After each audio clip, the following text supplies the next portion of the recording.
民進黨台南市長初選民調將在1月12到14期間登場，立委陳廷輝把握最後3天時間，持續展開37區鐵馬行動。8日透早為龍家龍湖宮出發，騎行來到關廟三西宮，在這拄好拄到前總統陳水扁前來參拜。陳水扁特別向陳廷輝表達關心和鼓勵。陳水扁講，台南是民主聖地，和台南400當第一位女市長來完成台南民主最後一塊版圖，為台南寫下歷史新頁。支持女性做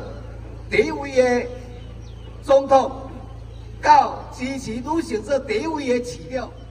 後邊的理念永遠無改變。40年前還佫改嚴時期，後邊要來選縣長，無人敢站出來。我會記得佇咱關廟拄啊好，佇這個南關線路邊，招待阿西，哦，佇遮嘛，來你看，對吧？拄啊你迄當時甲站出來，即擺我聽你講，即屆咱廷輝要選市長，嘛是同款，大人唔敢站出來。先要講，咱廷輝叫安尼放棄，叫人看無起，無人敢插。其實呢，咱有大人，咱嘛有大人，咱的大人就是咱的主人，就是咱大家對不對？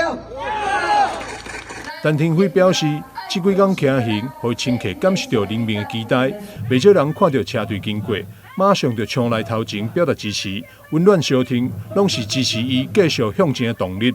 1月11日下晡2點40將完成37區前進永華市政中心，伊也邀請鄉親到場用行動陪伴，用正能量相挺，做伙寫歷史，和台南出現第一位女市長。看到的是人民的期待，因對因厝內面安尼走出來，聽到我們下安尼走出來，講加油。還有在路上，我們的每一台車子搖下他的車窗，我相信這個部分是那個感動。從他們的眼神，我們看到的是他們期待改變。那這個改變就是要一個女力市長。台南從來沒有女力市長，400年第一位女力市長，所以我相信他們對廷飛的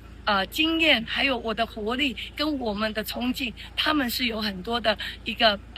未來的期待。陳廷輝表示，台南是一座充滿歷史甲人情味的城市，伊會繼續用行動證明，行動政府不是口號，一步一腳印，聽取民意，回應需求。伊也呼籲支持者1月11日下晡2點40，做伙來到永華市政中心，予伊溫暖。福隆王王世堅也陪着陳廷輝堅定向前，為台南打造更加溫暖、更有力量的未來。台南新聞中緯中柯萬晶採訪報道。